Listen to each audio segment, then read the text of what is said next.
3 കാര്യമുണ്ടെങ്കിൽ ഇതുവരെ നിങ്ങളും ഭാര്യയും ഒരു നല്ല നിലക്കല്ല പോകണമെന്നുണ്ടെങ്കിൽ ഇന്നത്തെ ഈ ക്യാമ്പ് ഞങ്ങൾ ഉഷാറാവും. ഒന്നാമത്തെ ഒരു കാര്യങ്ങൾ മനസ്സിലാക്കേണ്ടത് എന്താ അറിയോ, നമ്മൾ കൈ പിടിച്ചു കൊണ്ടുവന്ന ഒരാളാണ് നമ്മുടെ ഭാര്യ. അതുകൊണ്ട് സുഹൃത്തുക്കളെ, നിങ്ങളെ പ്രതീക്ഷിച്ച് നിങ്ങളുള്ളിടത്തേക്ക് വന്ന് നിങ്ങൾ ഏറ്റെടുത്ത ഒരാൾ എന്നുള്ള നിലക്ക് നിങ്ങൾ അവൾക്കൊരു പരിഗണന കൊടുക്കണം. അതാണ് എനിക്ക് ഒരു പരിഗണന കൊടുക്കണം. അതെന്താ, നിങ്ങൾക്കൊരു ബാധ്യതയാണ്. അത് നമുക്കൊരു ബാധ്യതയാണ്. ഞാൻ പറയാം, ഏറ്റവും അധികം പീഡിപ്പിക്കപ്പെടുന്ന ആളുകൾ സ്ത്രീകളാണ്. എന്തുകൊണ്ടെന്ന് വെച്ചാൽ ഇവർക്കൊരു മുന്നിൽ വേറൊരു വഴിയില്ല. അതാണ് നിങ്ങളുടെ ഭാര്യ. ഇപ്പം എന്താ, നമ്മളുടെ ഗുണം കൊണ്ടല്ല നിന്ന് പോകണം. ഓന് മുന്നിൽ വേറെ വഴിയില്ല. എന്താ വഴിയില്ല പറഞ്ഞാൽ, ഒരു കല്യാണം കഴിയാന്ന് പറഞ്ഞാൽ വാപ്പിമ്മ അത്ര പ്രതീക്ഷയിലാണ് പറഞ്ഞേക്കാം. അവിടെ അത് പരാജയപ്പെട്ടു എന്നുള്ള വിവരം ഒരിക്കലും വാപ്പനോടും പറയാൻ പറ്റില്ല. അതുകൊണ്ടെന്ന് വെച്ചാൽ അതവർ സഹിക്കും. പിന്നെ ഇതിൻ്റെ എന്തെങ്കിലുമൊക്കെ പ്രശ്നങ്ങൾ പറയാനുള്ളത് ഭർത്താവിനോടാണ്. അയാളത് കേൾക്കാനും കൂടെ തയ്യാറായിട്ടില്ല എന്നുണ്ടെങ്കിൽ ജീവിതത്തിൽ സഹിച്ച് മുന്നോട്ട് പോകുന്ന എത്രയോ സ്ത്രീകളുണ്ട്, ഒരിക്കലും ജീവിതം ആസ്വദിക്കാതെയും അനുഭവിക്കാതെ. അപ്പോൾ എനിക്ക് പറയാനുള്ളത്, നിങ്ങൾ ഒന്നാമതൊരു ബാധ്യത എന്ന് ആലോചിക്കണം. ഞാൻ പറയാം, നിങ്ങളെ ഭാര്യയ്ക്ക് ഒരു ലൈഫ് കൊടുക്കുന്നില്ലെങ്കിൽ നിങ്ങൾ പരലോകത്ത് മറുപടി പറയേണ്ടി വരും.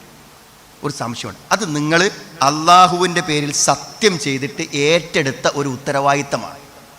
യാതൊരു സംശയത്തിൽ വേണ്ട. അത് നമ്മൾ മറുപടി പറയേണ്ടി വരും.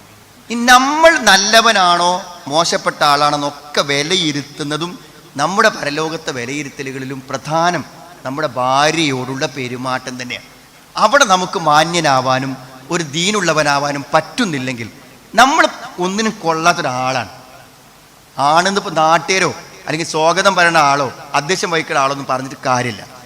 നമ്മുടെ മനസ്സാക്ഷി പറയണമെങ്കിൽ എന്ത് വേണമെന്നറിയോ, നമ്മുടെ ഭാര്യയ്ക്ക് അഭിപ്രായം വേണം നമ്മൾ നല്ലൊരാളാണ്.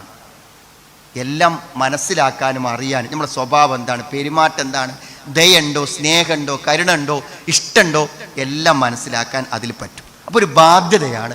വെറുതെ നിങ്ങളായ ഒരു പെണ്ണിനെ വഴിയാധാരമാക്കരുത്. അതാണ് എനിക്കിവിടെ പറയുന്നത്. അതാണ് ഒന്നാമത്തത്. രണ്ടാമത്തെ കാര്യം എന്താ പറയുക, ഇത് നമുക്ക് ചെയ്യാൻ തോന്നണമെങ്കിൽ സ്നേഹം വേണം. സ്നേഹം ഉണ്ടാകണമെങ്കിൽ എന്ത് ചെയ്യണമെന്നറിയോ, സ്നേഹം ഉണ്ടാകണമെങ്കിൽ നമ്മൾ അടുത്ത് ഇടപഴകാൻ സമയം വേണം. നിങ്ങളെല്ലാവരും ഭാര്യമാരുടെ കൂടെ ആവും. അപ്പോൾ പലപ്പോഴും പറയും, എനിക്കൊരു ഒഴിവില്ല, തിരക്കാണ്. ഞാൻ പറഞ്ഞു, എല്ലാ സമയത്തും നമ്മൾ വൈഫിൻ്റെ കൂടെയാണ്. 24 മണിക്കൂർ. രാത്രി എന്തായാലും നമ്മൾ അവരെ കൂടെയാണല്ലോ അല്ലേ. രാത്രി എന്തായാലും ഉറങ്ങണത് ഒരു കട്ടിലും വേണം. അപ്പോൾ കൂടെയാണെന്ന് പറഞ്ഞാൽ മനസ്സിലാവും. പിന്നെ പകലുള്ളൊരു ടൈമല്ലേ, ഈ ടൈമിൽ എപ്പോഴും എന്താ അറിയോ, നമ്മുടെ അവരുടെ അവർ എപ്പോഴും നമ്മൾ അവരുടെ കൂടെ ഉണ്ട് എന്ന് അവർക്ക് തോന്നണം. എല്ലാ സമയത്തും വെറുതെ ഭക്ഷണം കഴിച്ചോ, എന്തായി, കുട്ടികൾ സ്കൂളിൽ പോയോ, നമ്മൾ ഓരോ കാര്യവും ചോദിക്കുന്നതിന് മറുപടി വേണം. ഇപ്പം ഈ ഫോൺ ഭയങ്കര സംവിധാനമല്ലേ.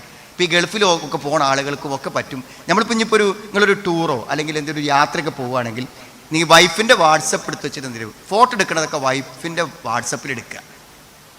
ഫോട്ടോ എടുക്കണതൊക്കെ വൈഫിൻ്റെ വാട്സപ്പിൽ എടുക്കുക. അതിൽ ക്യാമറ ഇട്ടുമല്ലോ. അപ്പോൾ എന്താ ഉണ്ടാവുക വെച്ചാൽ അവർക്ക് ഫോട്ടോ അയച്ചു കൊടുത്ത പോലെ അവർക്ക് തോന്നുള്ളൂ. എന്ന് പറഞ്ഞാൽ ഓരോ സ്ഥലത്ത് നിങ്ങൾ ഫോട്ടോ എടുക്കുമ്പോഴും അവിടെ ഒരു കമ്മ്യൂണിക്കേഷൻ നടക്കുന്നുണ്ട് നമ്മൾ അറിയാതെ. അതൊരു വ്യക്തിക്കുള്ള കൺസിഡറേഷനാണ്. അതിനൊക്കെ എത്ര വില ഉണ്ട് നിങ്ങൾ നമ്മൾ മനസ്സിലാക്കണ പോലെയല്ല. നമ്മൾ ഈ ബന്ധങ്ങളിൽ അത്രമാത്രം സർവ്വസമയവും നമ്മൾ അവരെ കൂടെ ആവണം. മനസ്സിലായി? ഈ പലപ്പോഴും എന്താണെന്ന് വിചാരിച്ചാൽ ഈ സ്ത്രീകളെയൊക്കെ എങ്ങനെയെങ്കിലുമൊക്കെ വശീകരിച്ചെടുക്കാൻ ശ്രമിക്കുന്ന ആളുകൾ സ്ത്രീകളെ എന്ത് ചെയ്യാണ്, അവരുടെ സൗന്ദര്യത്തെക്കുറിച്ചും അവരുടെ ശബ്ദത്തെക്കുറിച്ചും അവരുടെ മുഖത്തെക്കുറിച്ചും അവരുടെ ഡ്രസ്സിനെ കുറിച്ചൊക്കെ പറഞ്ഞിട്ടാണ് പലപ്പോഴും അവരെയൊക്കെ എന്ത് ചെയ്യുക, വശീകരിച്ചെടുക്കുക. പക്ഷെ സ്വാഭാവികമായും എന്തെങ്കിലും ഒരു അപ്രിയേഷൻ, എന്തെങ്കിലും ഒരു പുകഴ്ത്തൽ, ഒരു നല്ല വാക്ക് നമ്മൾ നമ്മുടെ ഭാര്യയോട് പറയാറുണ്ടോ എന്ന് ആലോചിച്ചൊക്കെ. നിങ്ങൾ എപ്പോഴും പറഞ്ഞുകൊണ്ടിരിക്കണം. നിങ്ങളുടെ വൈഫിനോട് എപ്പോഴും തമാശകൾ പറഞ്ഞുകൊണ്ടിരിക്കണം. അത് ഞാൻ പറയണമെങ്കിൽ തികച്ചും സെക്ഷുവലായിട്ടുള്ള തമാശ. വേറുള്ളവർ കേൾക്കണ്ടെന്നേ ഉള്ളൂ. നമുക്ക് ശരിക്കും ആ പറയുന്നവർക്കൊരു ആസ്വാദനമുണ്ട്, നമുക്ക് ആ പറയുന്നതിലൊരു ആസ്വാദനമുണ്ട്, കേൾക്കുന്നവർക്കൊരു ആസ്വാദനമുണ്ട്. അത് നമ്മുടെ ബന്ധങ്ങളെ അത്രമാത്രം ശക്തമാക്കി എടുക്കും.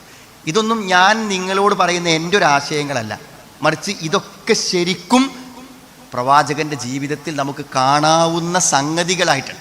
നമുക്ക് തന്നെ പലപ്പോഴും പല പരാമർശങ്ങളും വായിക്കുമ്പോൾ തോന്നും അത്രമാത്രം ബന്ധം ആ വിഷയത്തിൽ അവരെന്തായിരുന്നു കാത്തു സൂക്ഷിച്ചിരുന്നു.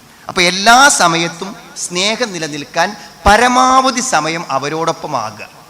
അതാണ് ഞാൻ രണ്ടാമത് പറഞ്ഞത്. ഒന്നാമത്തെ നിങ്ങൾക്ക് ഓർമ്മ ഉണ്ടാവും, ഇത് ഞാൻ കൊടുന്നാക്കിയതാണ്, ഇതിൻ്റെ കടമയും ഉത്തരവാദിത്വം എനിക്കാണ്. രണ്ടാമത്തത് സ്നേഹമാണ്.